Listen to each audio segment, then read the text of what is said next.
Hello, everybody, and welcome to Word Up Wednesday, your weekly, midweek word boost.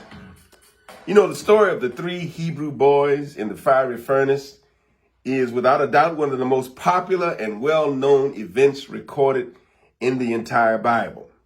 This story has spoken a word of encouragement and assurance to many a person who found themselves going through a difficult time in their lives.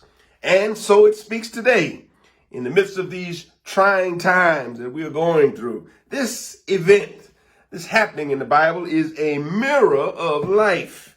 It is a representation of our lot in life sometimes.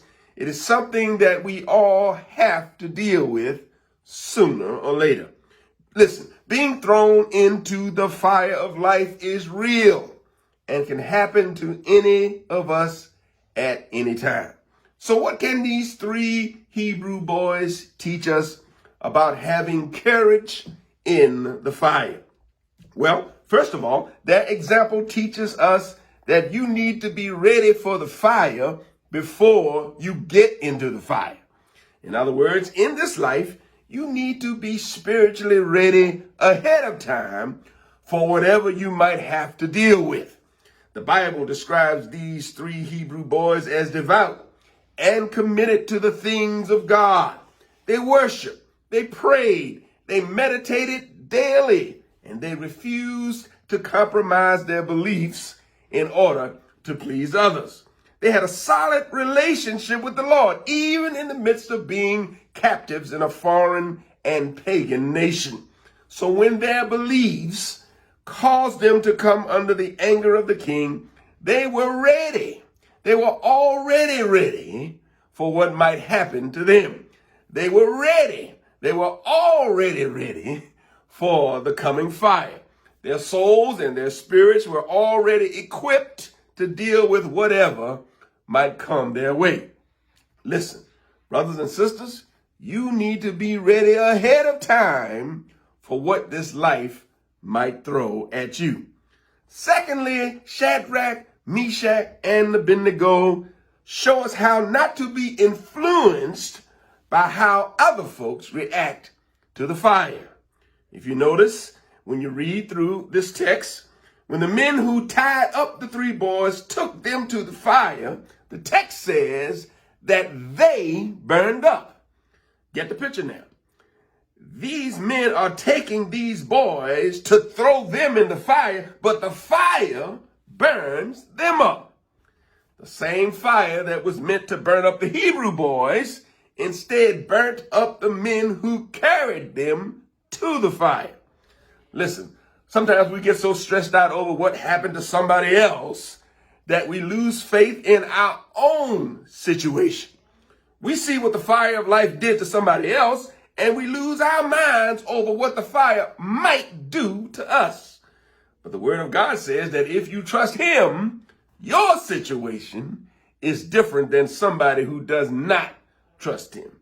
Listen, don't judge your situation by what happens to somebody else. When God is with you, the same fire that does in your enemy, the same fire that consumes your nemesis, the same fire that burns up the ones trying to do you harm, will not harm you.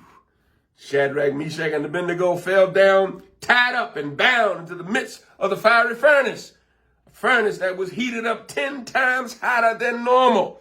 A fire that burned up the men who were trying to throw them in. But no harm came to them.